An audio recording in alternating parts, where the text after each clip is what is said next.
In this series of videos, the goal is to prepare the body in the style of professional volleyball players, which is done in 6 months.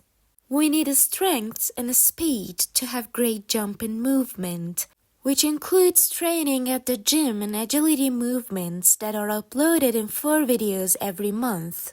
A strength movement, which is the gym exercises, should be done 3 days a week. Speed movements should be done at full speed.